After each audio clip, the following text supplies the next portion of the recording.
I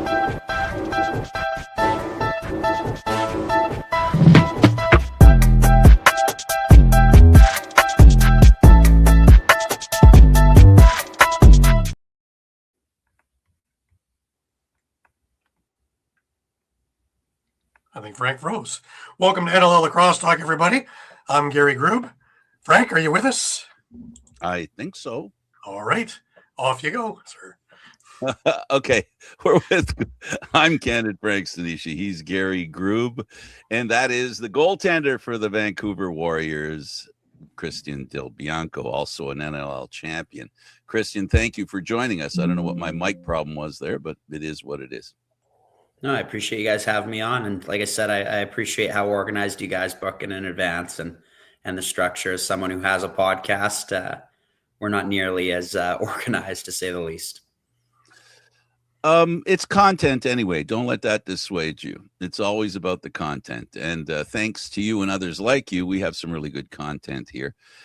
We talk to lacrosse and the game, and we talk about everything under the sun about lacrosse. But Christian, what brought you to lacrosse? What made you pick up a stick? You know, I had an older brother who was also a goalie, and I think it's just kind of the monkey see, monkey do, right? I think he was a goalie, and I decided that, I want to be a goalie too. And my parents luckily supported it, although I think having two goalies as a parent in any sport isn't the most ideal thing. A lot of stress for them. And from there, just being a Coquitlam guy, right, it was kind of one of the main sports in our city, right? You watch some of those junior teams and senior teams before us with the Dane Dobies, the Westbergs, Ben McIntosh, Robert Church. It's just kind of the sport to play in our city, fortunately. Yeah, and being a goaltender and having one in the family can be expensive. I can't imagine what it's like to have two. The cost is pretty prohibitive. Yeah, I think that, and I was luckily, me and my brother are pretty similar sizes, so there's kind of some hand-me-downs. There's some alternating of gear here and there, but our parents were unreal to us, right? They always kind of got us the best gear, got us what we needed to succeed, and not only that, just getting us to practices and coaching and all of that. They were kind of above and beyond. So we know why and how you got involved. How about what kept you in it? What's kept you in the game? What is it that after you joined and after you started playing that grew on you? I think probably at an early age, right? It's the friends. It's all those guys that you meet growing up and you kind of build these relationships with, and that kind of becomes your core circle, right? That you hang out with at high school, middle school, all of that. So I'd say early on, that was definitely a big part of it, and it's an awesome part of our game. But I think the secondary thing is like success, right? Like the more success you have at something, the more winning you do, like the more enjoyable it is, right? The more time you want to put in and all of that. So I think as much of it, some of it is kind of that more sentimental stuff. I think there is a psychological thing of, hey, I'm doing good at this. I want to keep doing it. Can I drill down on that? Just one more, and then Gary will take over. What is it specific? I mean, it's easy to say winning is great, but what is it about, what would you say about winning that most people might not realize, might not get, that is what makes winning so good? Yeah, I think it's just, it's like getting the result, right? I think you put in so much time, so much work, and I think winning in our industry is as good as a paycheck, right? It kind of shows that, hey, everything that I've done was worth it, right? And I think once you get a taste of that and that standard, it's just like, it's addicting. You want to keep chasing it, keep chasing it. And when you don't win your last game of the year and you don't win a championship, it feels like you didn't do your job. So I think that's something, just the more you win, the more accustomed you become to that feeling, the less I think you really appreciate it, but the more you miss it when you don't have it. No, I appreciate being validated. Now let's see what your history is like, Gary. I want to go back to the beginning, really. And, growing up in Coquitlam, to me, that's being an Ontario kid. I always put that towards like Orangeville. The rock stars of the town, everybody shoots towards becoming part of the junior A team. In fact, talking to a lot of guys who are from Orangeville, that was almost more important than being drafted to the NLL, was being on the junior A team. Is it the same when you're growing up in Coquitlam? I think definitely for my age group, it kind of felt like that, right? I think just especially we're in kind of that prime age group that we got to watch the 2010 Minto Cup in Coquitlam.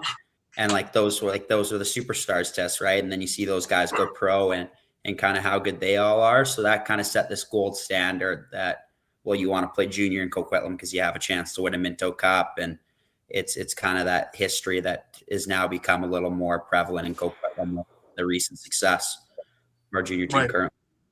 Right. And you had a chance to watch guys like Dane Dobie, Nick Rose, Robert Church, all these guys come up around you and really set the gold standard, as you said, on what to be an elite player.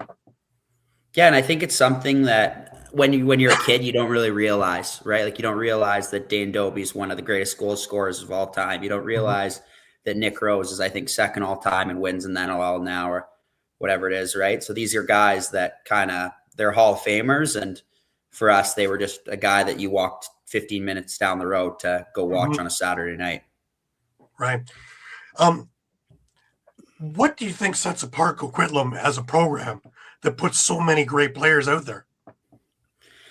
I think there is like the history of it, but I think a lot of it is just my age group especially, we were fortunate to have Pat Coyle had a kid the same age as me. So our minor lacrosse coach was Pat Coyle, right? One of the greatest defenders of all time. Right. So when you have that kind of coaching and structure from a young age, I find that really builds up. And then once you go to junior, rather than learning stuff that you're normally learning at junior, you've already established that base at a minor lacrosse and feeder standpoint. But I do think there's also a big part of it, I know in BC, is just where young families can afford to live, right? And for my age group, Coquitlam was still kind of one of those cities that younger families could afford to live. And we're slowly seeing that move out to kind of the Langleys. And then probably after that will be Chilliwack, right? So just your minor lacrosse numbers are higher in terms of enrollment and how many kids you have in the program. Right. Now, as a young kid, did you see yourself in that program, becoming a junior A Adanac? I think probably like the second to last year or year minor, right? You kind of really start to hang around them a little bit more. I think my second year midget or U17, whatever it was at the time, I practiced once or twice at the juniors, and like that was just like, oh my God, right? To me, it was the coolest thing. And seeing my brother play a little bit of Coquitlam junior and then Poco junior, it was kind of that next step. Right. And you had success in Bantam. You and a bunch of guys that wound up coming up with you and winning the championship there, getting that taste, and now you're bringing it up into junior. Yeah, it was fun. And I think it's the fun part of that whole thing is just seeing kind of how many of that group from our Bantam team has progressed to the pro lacrosse level now, right? Like you look at the Reed Bowerings, Ethan Tysers, right? Like guys like that are now playing at the next level. Right. Now you joined your Adanacs at a young age. What do you think was the biggest adjustment coming into junior A that you may or may not have expected? I think it definitely, the bigger nets were a little bit of an adjustment. I think they didn't hurt me as much as maybe some of the bigger goalies that didn't move as much. But I think it's just like that next level of how good the shooters were. The one thing I will say I found easier in my early years in junior, because I was like the young kid, there was like no pressure, right? When like you're kind of a first year out of 5 years or second year out of the 5 years, you don't have quite as much pressure as when you're, say, a second to last year guy that you're supposed to be the big dog. So it was definitely something early on. I got to kind of run with it and not have nearly the pressure I did later in my junior career. Right. Well, we go into year 3 and you win the championship and you were just absolutely lights out. And that's pretty much when you became on my radar, starting to watch you pretty much as I could from Ontario. And talk about that year, 2016, and what all came together that made that run so magical.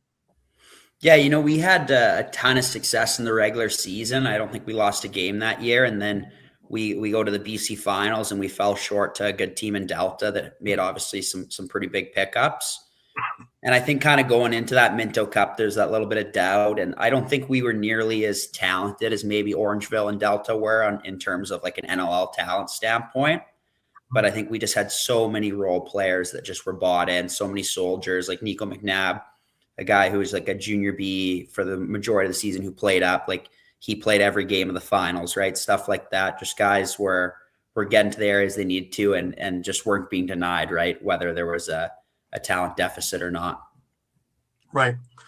2017, could have been a second year, but you ran into an absolute buzzsaw with Six Nations, the all-star team of the Minto. Yeah.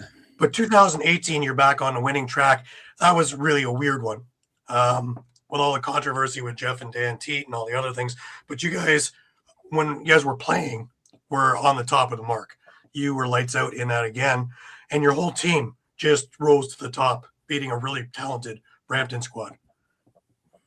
Yeah, I think it's kind of the same thing that the reality is if you look at the two lineups, like we had some very good players too.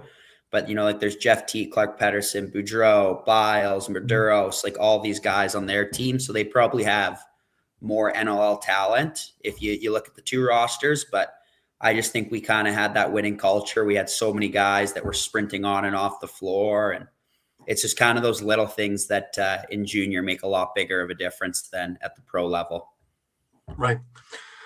We move into going into pro, and you were taken actually off guard being drafted by Calgary. I think you thought you were being redrafted by Vancouver, if I read it right. And Calgary gets you 15th. What did Molosky talk to you about when he first got you? Because you guys knew each other already from Coquitlam.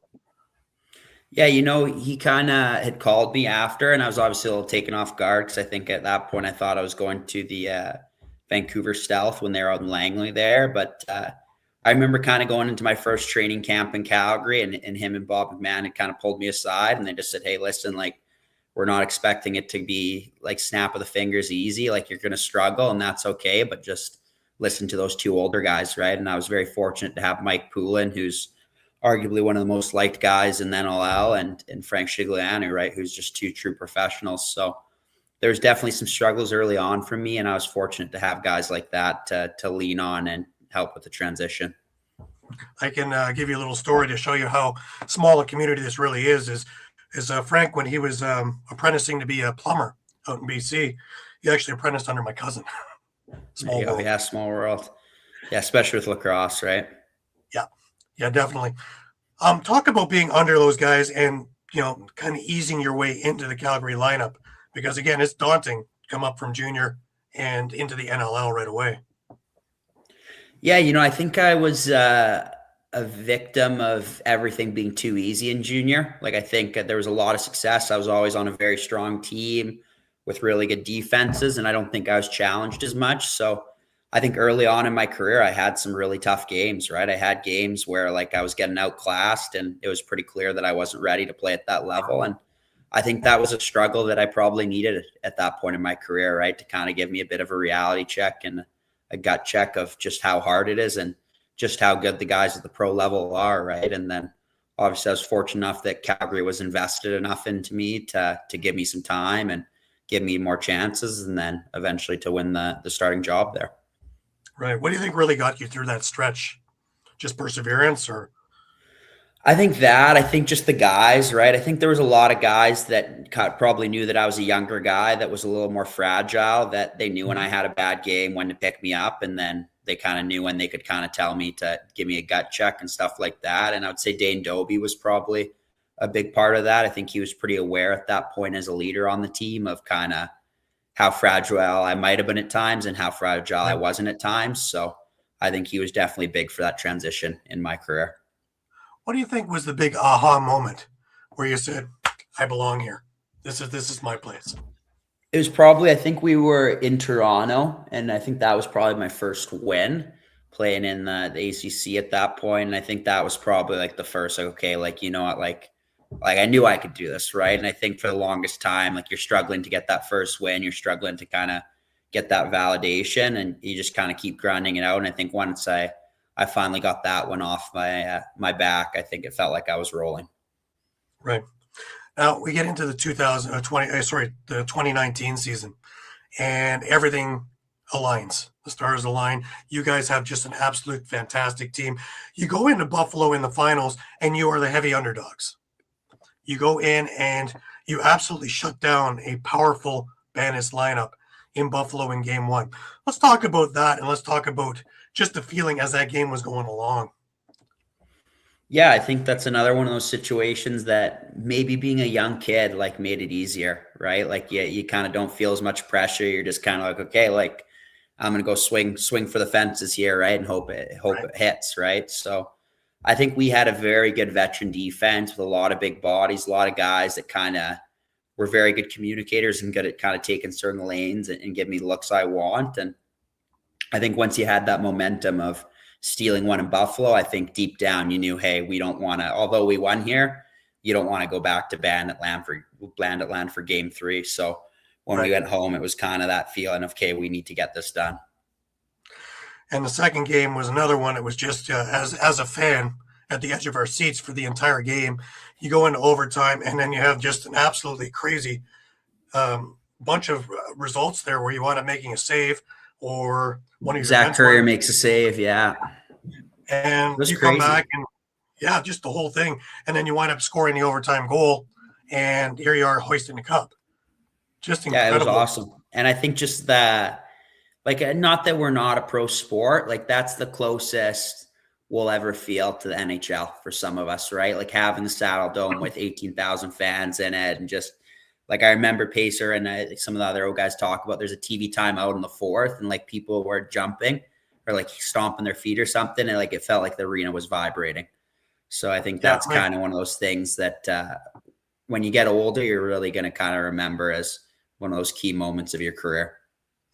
Yeah, I've been to the press box in Bandit Land when they were winning, and I tell you, it feels like the roof is rumbling, which is a little unnerving when you're in the roof. Yeah, a long way down. But and it's deafening, absolutely deafening. And Calgary was the same thing, absolutely deafening. And again, you guys win the cup, 2-0.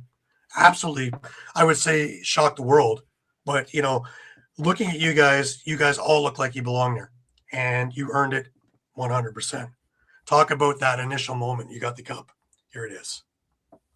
Yeah, I think there's just there was a lot of veterans in Calgary. I think that was Curtis's first win right after a pretty great career he was already having at that point. I know he's gone on to score probably another 400 points since then, but I think it's just a big part of like kind of getting over the hump. There's a lot of really talented teams that don't end up winning. Like there's a certain level of skill set and talent and all of that you need, but you do need a little bit of ball luck and a little bit of things to go your way. So I think we were fortunate, but it was just an electric atmosphere and feeling, and a pretty special group to do it with.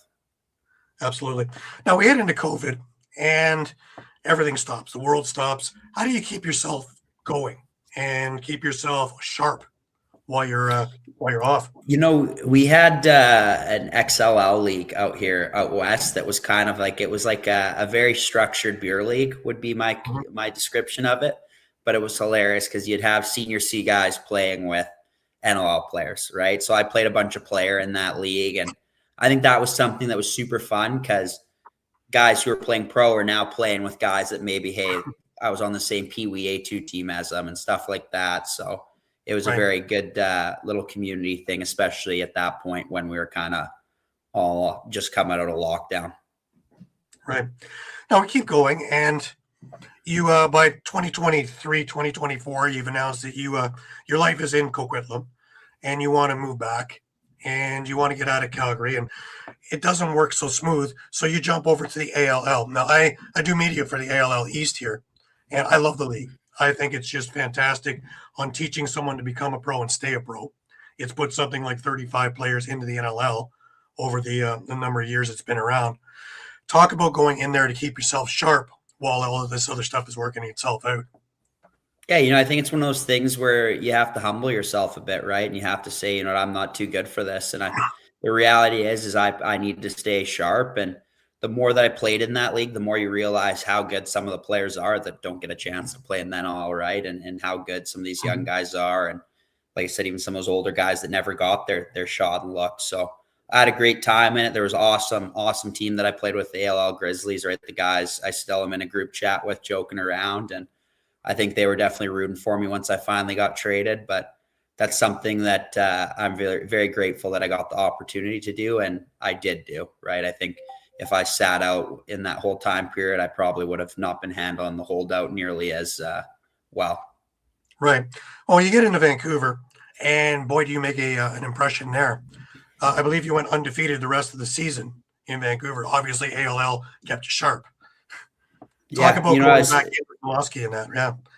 Yeah, I kind of said to somebody just with like the media push and all of that week that I got traded, like that first game versus Toronto was probably the most pressure I've ever felt in my career, and I kind of did that to myself by the holdout and all of that. But I remember going into that game just thinking, what a game this would be to throw up a stinker out of any of them. So I went out there and I definitely wanted to give a good result for the owners, right, and Dax Aquilini, and kind of just show my value and kind of prove them right. And that's something I still I constantly feel in debt to them, that I always want to make sure that I make them look good and make sure it looks like it was a good trade for their team.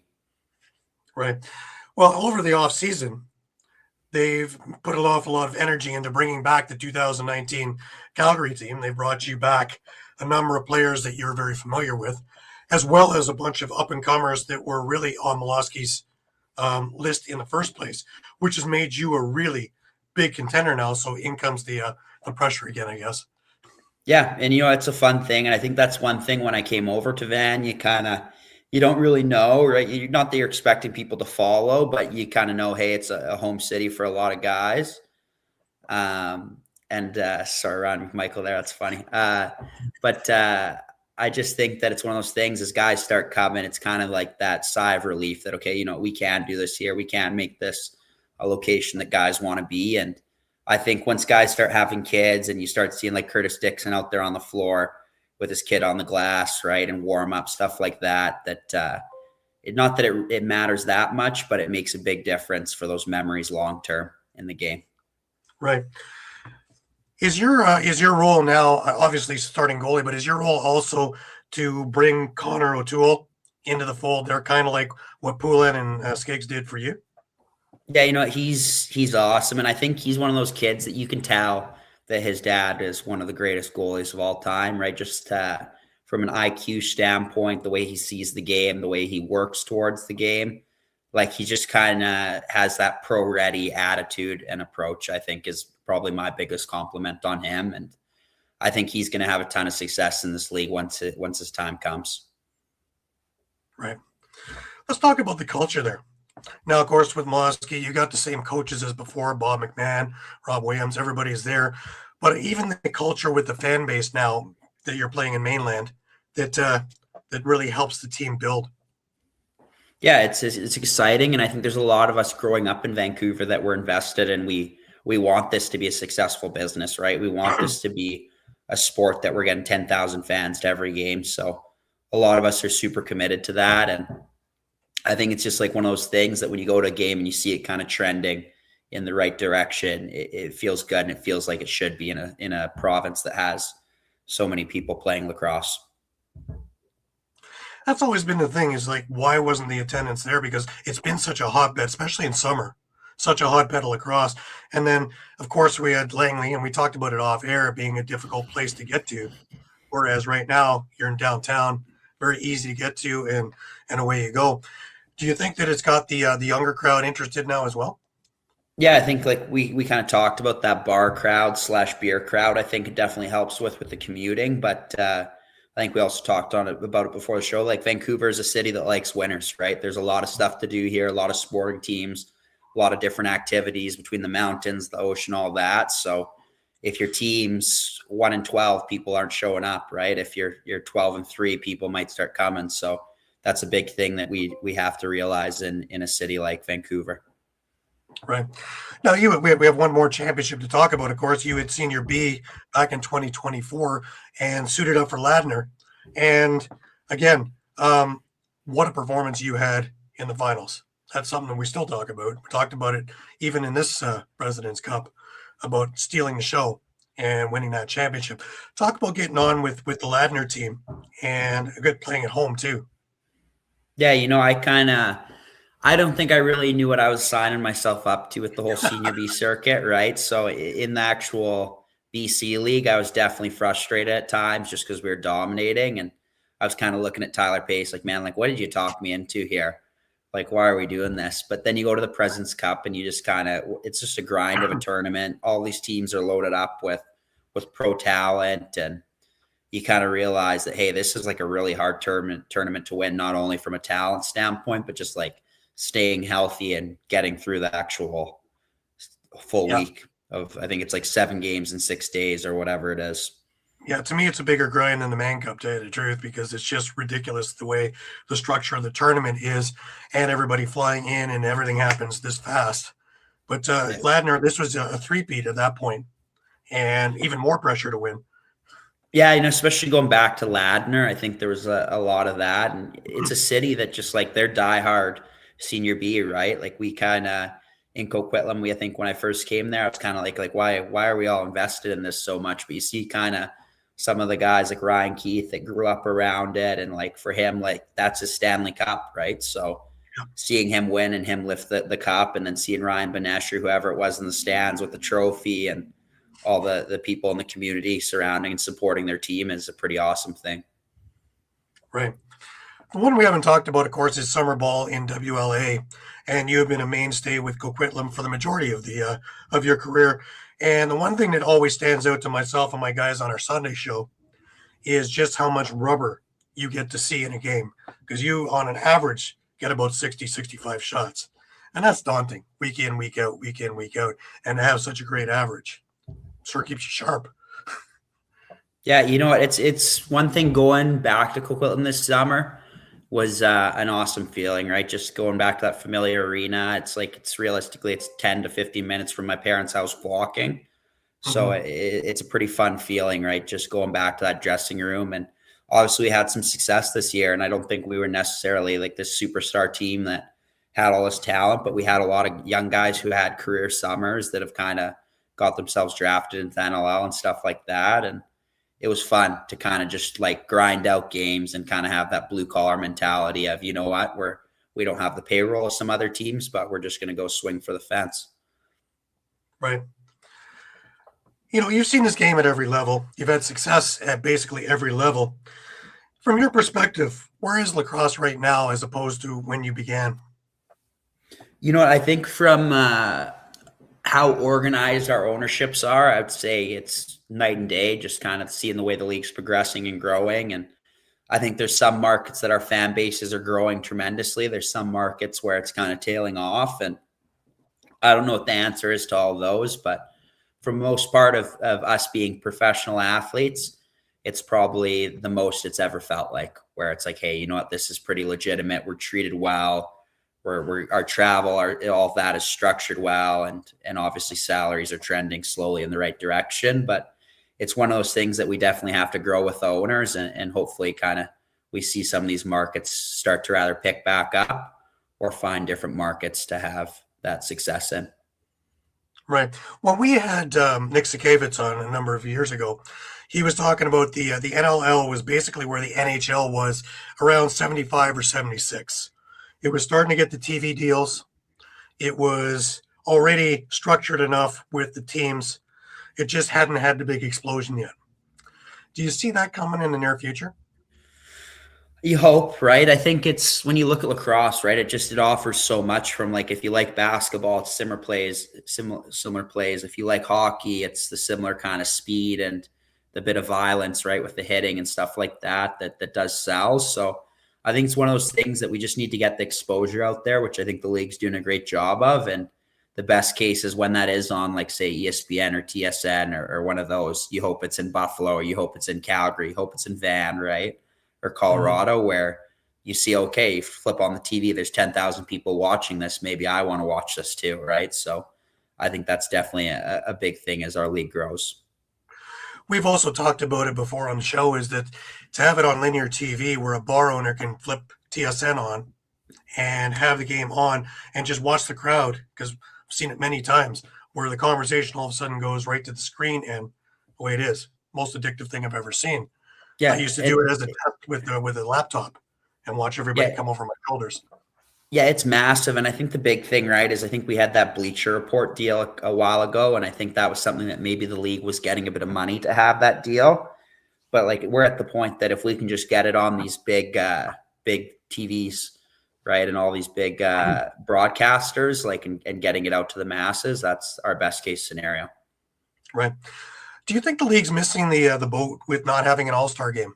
We've talked about this with a number of things, and the funny thing is usually it's the player saying, "Yeah, I'd love to play it." It's the management going, Well, I think there's the financial side of it, right? That the reality is, like I don't know, you'd have to put it in a market like Buffalo, right, where it's going to be a winner. It's going to sell some tickets and be profitable to fly all the people in. I think the other side of it, I think our league's still only playing 18 games. There probably is that little bit of owners or management being worried about injuries and stuff like that, right? You lose a guy Right. for 5 games, that's almost, so it's a quarter of your season almost. So I think there's a lot of stuff like that you have to take into the whole picture. But it seems like players would love it. But if it is going to happen, it has to be one of those markets where it's going to be a winner from a financial standpoint, ticket sales. Well, Frank came up with an idea a couple of years ago, and I love it. And it was that the winner of the championship hosts the game, and it gives them 6 months to market it. And you play against the NLL All Stars, which puts a little more emphasis on the game because nobody wants to lose to the champion, and the champions sure don't want to lose to the All Stars of the league. And that puts a little more emphasis on it. And then, of course, all the skills and the other thing to be halftime. Yeah, More there's of a a lot of selling stuff point. like that. I think the other thing too, you could do like the baseball. I think it is where you still the home field's up for grab and playoffs, stuff like that. Like if you do a West versus East, but there's a lot to it, right? I think especially now that we have unified standing, stuff like that. There's no right or wrong, but it's something that it feels like it could be a success, but you never really know until we try. Right. The Olympics coming up. First off, what's your thoughts on sixes? I can't see it being a big positive being a goalie. Yeah, you know what? I think it's just one of those things that it's getting it out across the world, right? It's not just it's a little more accessible with the smaller field. I think it's a little more entertaining than field lacrosse, personally, just because it's kind of a basketball tempo and pace. It's not as much of a possession game. But then the day, like, there's no such thing as bad exposure, right? Like, we're getting out there. It's getting out to the mass. It's getting out to different countries. And I think that's how we're going to see our game grow. Right. Do you think that maybe we should be looking maybe at a Winter Olympics and doing box instead, where there's not as many events and you have the arenas available, and maybe push on that particular part of the sport? It would be nice, but I think it's just the reality is, like, especially I think with Asia and some of those countries, right, where it's hockey rinks aren't as common of a thing. There's a little more limited access, right? So I think like you look at the world box, right? Like there's tons of teams and it's growing constantly, it feels like. So that's trending in the right direction. But I think until we hit a point where it's a little more accessible for everyone, we won't see the box game take off on that same kind of world stage. Right. The important, can I just on the subject of the All-Star game and getting interest, there has to be a hook, and the hook for me is if you can guarantee that people who don't normally watch lacrosse will watch, then the investment the teams have to make and the organizations have to make, with the possibility of losing a player, there has to be a high upside. That to me is the tough part to negotiate, because no team, like you said, Christian, wants to lose a player for 5 games. Well, and then I think the other side of that too is like how's your revenue share, right? Like if Buffalo's hosting and organizing it and marketing it and doing all these things, like it would only be fair that they get majority of the profits from the ticket or the gate, all that stuff. So I think it's one of those things that there's just a lot of language and a lot of different things that you'd have to work through before you could really go for it. Yeah, you'd have to go big or go home. You can't just throw out an all-star game nowadays and expect people to show up, because all-star games have such a bad reputation.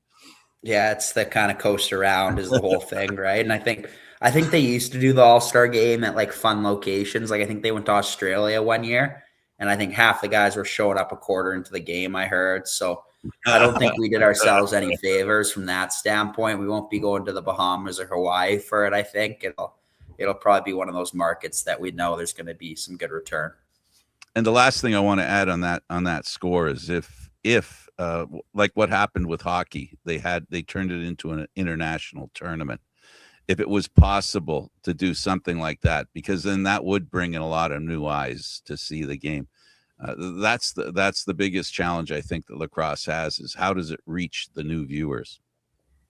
I think that's definitely something you could do, especially at the NLL level. And I think the reality is if you structure it that way, guys are going to want to win, right? Like it's going to be the same thing as worlds in the international game where it's like you want to prove that Canada's supreme or prove that America's supreme, that kind of stuff. And I think that kind of, not animosity, but that competitive edge might draw a lot more people to watch. Well, you're being nice. Of course there'd be animosity. You're just being nice, Christian. I'm not going to argue with you about that, but I'm just going to say, from my nasty perspective, there's nothing that gets the hate on more than international competition. Yes. but it also raises the interest at the same time, and that's what makes it so, engageable for the fans, because essentially what you're doing is you're trying to reach new fans, and that's the ultimate challenge for sports like lacrosse. 100%. Now, of course, talking to the international thing, you played with Team Canada, of course, at the box championships. I have been doing the Rebeski tournament for the last number of years and having a chance to watch European lacrosse start elevate. What do you think? Do you think that eventually is going to be like hockey, where if we're not careful in North America, how it becomes? I think it's one of those things that you hope, right? We hope that we get to that point that they're kind of pushing us and pressing up on us. And I think it's one of those things that when you go to the worlds, like as like Canada, US, like the bigger nations, right? Like you feel like you're doing joint practice with Japan and seeing how far along they've came at the box level and the field level. And I think they placed 3rd and 6th a while ago. So you see kind of these countries, the investment and interest and them catching up. So that's something that we can only hope, right? As much as you always want to win, it's better for the game the more competitive teams we have. Yeah, I agree. It's funny you bring up Japan because that's the team that actually turned my head altogether when I was doing the fields, and I thought that they should have been in the same class group as the U.S. and Canada. They may not have been able to beat them, but they were probably number 4 behind Haudenosaunee, Canada, U.S. from what I saw, and they're all homegrown, which is the other thing that really turned my head. And they're just so fundamental. And I think you just see the commitment, right? Like there's a couple Japanese guys that we've had come out to BC and play senior B or play senior A, like Toru. I'm not even going to attempt his last name because I'll butcher it, but you see him playing Langley last summer and the success he has. And then even playing with him in the ALL, like I would look at him sometimes like, Toru, like we need you to shoot. Like we need you to shoot the ball 7 to 10 times a game. Like you're one of our guys. So seeing him at the world level and just kind of seeing how committed they are moving out to BC, moving to Ontario, moving to the States to kind of get more exposure and learn the game further. It's not really a coincidence that they're starting to build and have that success. Yeah, we've had the same in Ontario. I had Coach Nakamura and 4 or 5 of his students, quote unquote, that he brought up here to play ALL, and they're fantastic and fast. And they spend all that extra time, all the little things, doing all the little things, practicing every little detail. So they're going to be moving up a lot quicker than guys who are just kind of taking it for granted. Yeah, 100%. And I think they're like culturally, there's less ego. They're more coachable, I feel like, and just kind of that bought into that team mentality. Right. Do you see this becoming a full-time gig at some point?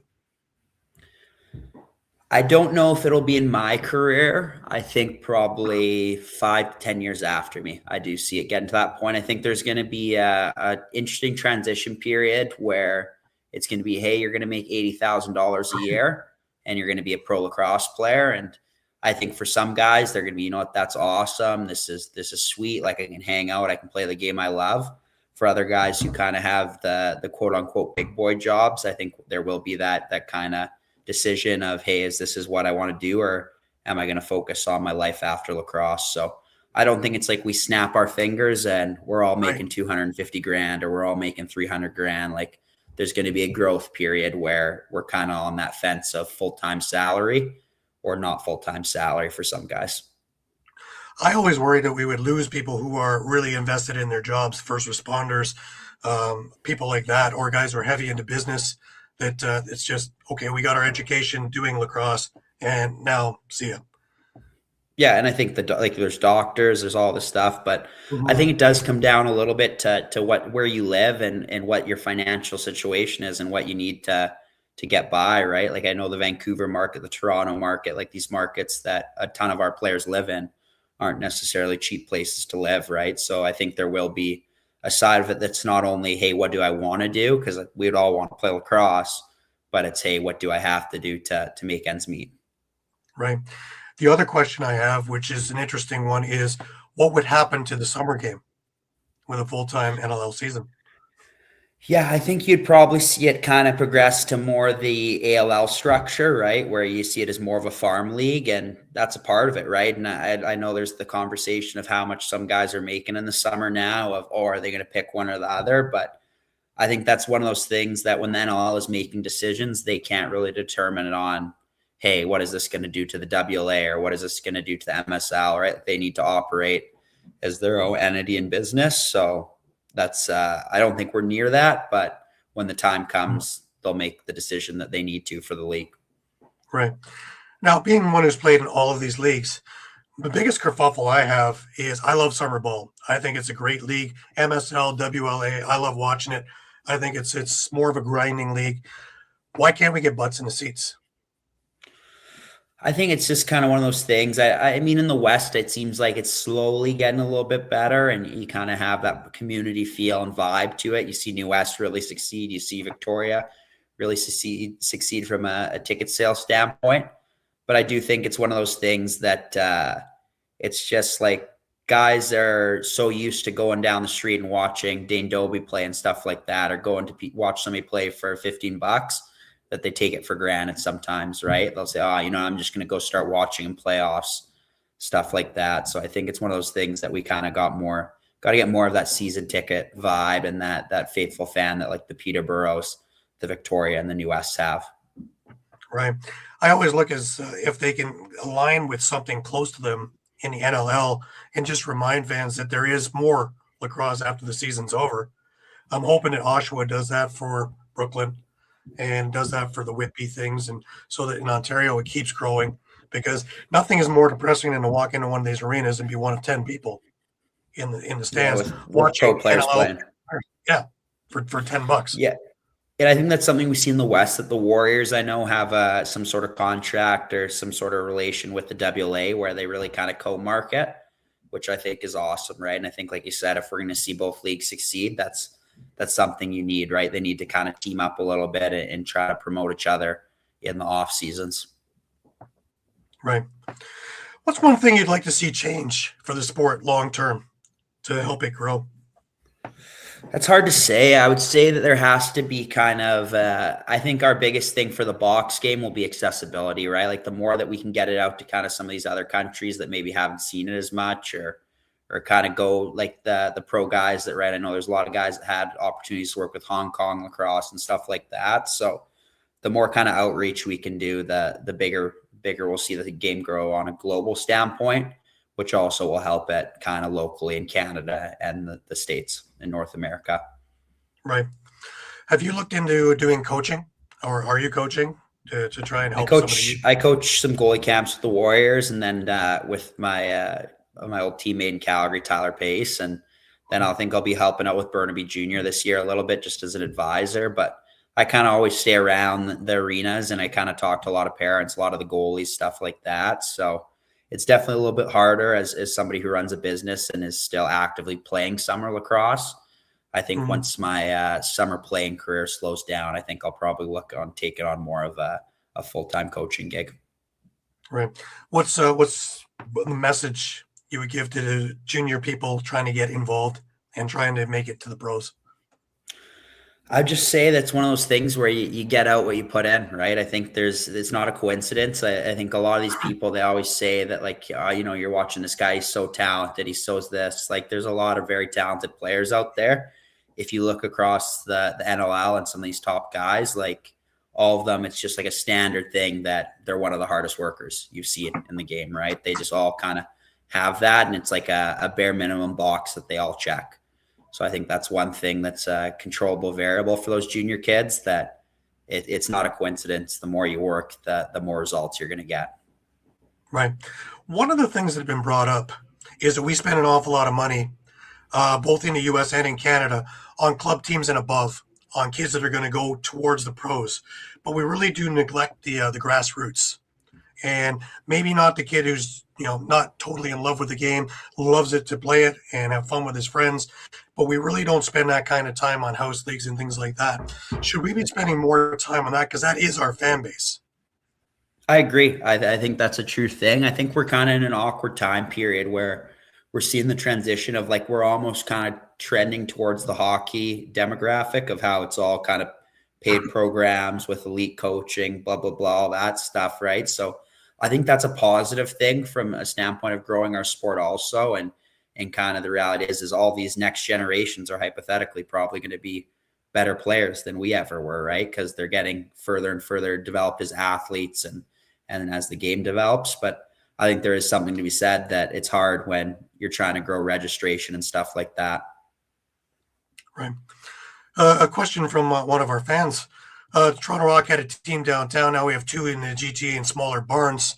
Do you think there's an advantage to putting more teams in hot markets, and spreading the league out? Yeah, I think it's kind of figuring out though the numbers of how do you do that without diluting it, right? I think we kind of saw Jamie not necessarily too happy about a team going to Oshawa, but obviously for the overall of the league, it's been a success, right? So I think it's kind of finding the numbers of getting teams out of those really weak markets and getting them into the Oshawas and locations like that, but not hurting our owners too much by diluting the pool, right? Because if we have teams 40 minutes apart, it's hard to maintain your ticket sales and stuff like that helps them run their business and pay their players. Right. Yeah. Jamie was memorable on Lax Class talking about how the Oshawa team really did, and watching it live, it did really cut into it. And I worry when we talk about Laval, how great that's going to be. Will that cut into Ottawa's fan base? And out west again, you're talking about putting a team in Seattle, and will that hurt Vancouver? And it's great to have all these things in there, but there's a big wide North America. Yeah, there's a lot of variables, right? There's a lot of variables, and I think kind of Edmonton will be one that we're all kind of interested in. And I think a lot of us for a long time have felt like that might be a market for a team. So with that Georgia-Calgary game, we'll really get to see kind of how that sticks. And then hopefully, if it's a success, the Oilers ownership group is maybe more interested in kind of dipping into the league. But I think our biggest thing is we can't have the Fort Worths, right? Like the reality is, as much as it sucked to lose a team and 25 jobs and all the people that work for the organization, as a whole, we can't grow if our weakest link is that weak, right? Like I don't think it's like 100% you're only as strong as your weakest link, but it definitely is kind of one of those things where we can't drag the dead weight. So figuring out the scale of how many teams we can have while they're all still a profitable / functioning business. You're on mute, Frank. Yeah, it goes to what you were saying, Christian, before about you don't want to show empty stadiums. Perception is everything. There has to be advancing the way teams are brought in, and the league has been smart about that. They've not brought teams in to suck for 3-4 years. They brought teams in to be successful and give them a chance to survive and do much better. And that's what has to happen. You can't just bring teams in because there's an owner that wants to bring it in. It has to be a success from the beginning because it impacts on every team. Yeah, and I think it's just like it's a scale, right? Like it's not necessarily like the science that every single team that we bring in is going to be a hit, right? I think the reality is, though, just when our league's maybe not 1,000% stable, let's not bring in 3 teams in 2 years, right? Stuff like that. And we obviously kind of saw with our previous commissioner that we expanded very rapidly, and that was a big goal at that point. But we're seeing now that maybe we got to be a little bit more methodical / fix some of our current teams first. That's what Brett Frood was saying when he was on also, is before he starts expanding, he needs to make sure that everybody here is stable. And of course, since then we've lost Panther City, we've moved New York, we've moved Albany. So trying to get these places into stable things. One thing that worries me a little bit also is that we've gone from places like Scotiabank Arena, places like where you're playing in Vancouver, and we've gone into AHL arenas. So there is only 6,000 seats. So the ceiling is only so high, pardon the pun, for how much these teams can make on a live crowd, which brings the pressure back to getting a TV contract before teams start seeing money. I agree with that. I think what we're seeing with those teams moving out of big market arenas is just the rent is way too high. And the reality is, if with like the ACC and stuff like that, right, you have the Raptors, you have the Maple Leafs that are first priority over you. So when your rent's super high and you're getting a Sunday game at 12 o'clock, it's hard to make your money back, right? You're not getting the same concession cuts. You're not getting your parking, stuff like that. And I think that's why you see the Buffaloes being successful, Calgary, Colorado, like all these teams that are NHL ownerships that own their arena. They already have the staff. They already have all of the infrastructure. That's how we stay into those big arenas. And that's kind of why I touch based on like the Edmonton Oilers. Like, I don't see us being a successful league in Edmonton unless it's owned by them, right? Or owned by somebody who has kind of that background and the facility for it. He makes a good point here also with the NHL arena and having not a big attendance. It's a little bit daunting when you're sitting there in basically your own section, and it makes you kind of think, did I come to the wrong place? So yeah, I understand that, and making sure we have these barns that look full, but in the same respect, we have to give them a fair base to try and make some money too. And there are different layers now, as opposed to say in Mill, where you threw down a carpet, open up the doors, and prayed people come in the doors.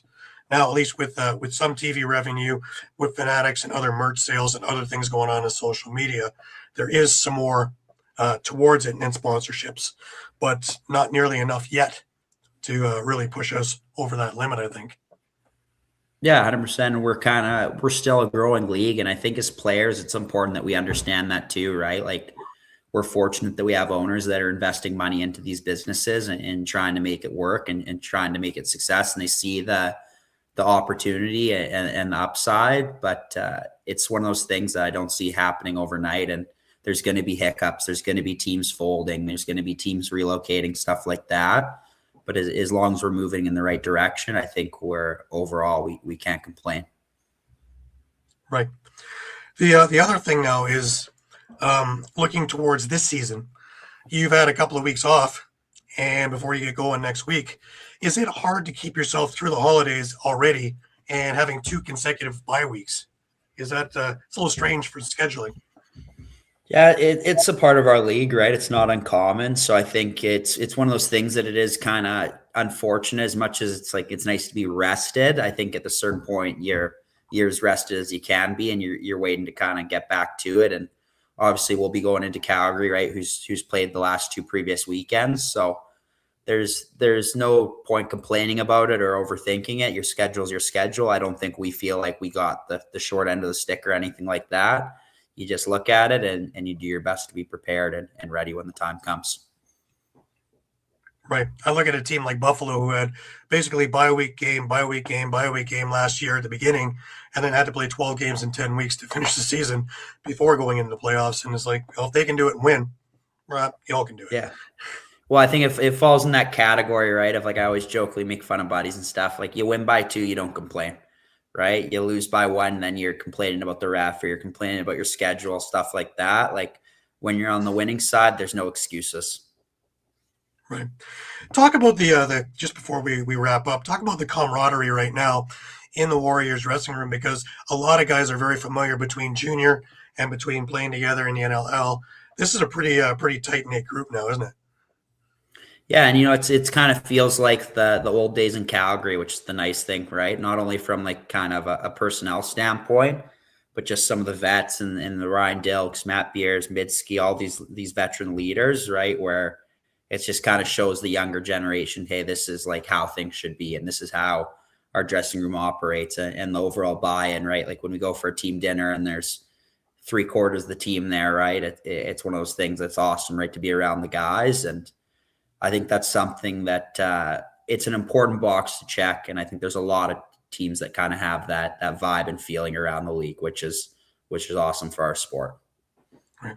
The other important box to check is, like the CFL, you guys are very, very fan-friendly, shall we say, and easy to get a hold of, and very, very gracious with your time, like doing the show here, and I really appreciate that. How much do you think that the social media and the podcasts and things that you're doing as well are important as to growing this game further? Yeah, I wouldn't say our personal podcast, I wouldn't say is important. that we do with me and Tino and Pacer. But I think guys like you guys that do this stuff, right? It's really important when you reach out that players make the time, because you're part of pushing our sport forward, right? You guys are kind of the people that are covering it, pushing it on social media, Twitter, covering trades, stuff like that. So it's one of those things that as much as you can when you are available as a player, you need to do these things. And I think the secondary thing is just with the fans, like the reality is we are more accessible, right? We're not an NHL player where you don't see us in public, or we're not on the floor around players after, stuff like that. So that's something that we really have to commit to help grow our game and kind of make people more invested in us. That's something I hope never changes when we get bigger too, because that's one of the magic things about the lacrosse community and the players is that how accessible they have been and how accessible they are, which make you guys real people. And people are very invested in you guys because of that. Yeah, and it's kind of one of those fun things, right? Like even for me as a general contractor, right? Like there's like local building stores that I go to for the longest time, right? And eventually they kind of figure out, when I got traded to Vancouver, they figure out that I play lacrosse and stuff like that. And there's a lot of questions of like, well, why do you still work, right? And stuff like that. You have to explain to them, hey, it's a growing league. Like it's the world's greatest part-time job, but it's still a part-time job right now. So I think it's kind of a fun dynamic when you cross paths with people and they don't realize that you're technically a pro player. My wife calls herself a lacrosse widow because I'm on the road every available moment trying to get to different arenas and different things, and being part of Ontario series as well, that I'm on the road a lot in Ontario all through the summer. So it's, I leave a picture on the table. Just don't put my stuff on the lawn. I'm still coming home. That's funny. Make sure I she's really coming back. Yeah, just to make sure it's not on the lawn. But I really want to thank you for taking the time. I know it's a busy time of the year with all the holidays and everything like that. Happy New Year. Wish you the very, very best for the remainder of the season. And I really see some great things coming for you guys. And hopefully we can have you on again at some point in the not so distant future. No, I appreciate you guys having me on. And like I said, I appreciate how much you guys do for the game, right? And just covering it and marketing and helping grow our sport. So it's something that doesn't go unnoticed. Well, we appreciate what you do. That's for sure. Thank Christian, you. last question for you. If you had a wish to come true for you and lacrosse, what would it be? That's tough. I've been pretty fortunate. I think obviously winning one in Vancouver would be pretty special, but I look back and even like kind of the last 2 or 5 years, just having the opportunity to play for Team Canada, stuff like that really humbles you, and you realize like how fortunate I've been in my career and how grateful I am for not only the people that invested time in me, but the opportunities I've had to play this game. But I'd probably say winning in Vancouver would be the top of the list right now. Well, here's hoping you get your dream come true. And thanks for being here. We really thank you for taking the time to join us. And thank you for the compliment. No worries. Absolutely. We appreciate our compliments. Fair enough. All right. He's Christian Del Bianco. I'm Candid Frank Stanisci, and he's Gary Groob. Thanks for watching, everybody. We'll see you again next Thursday. Thanks.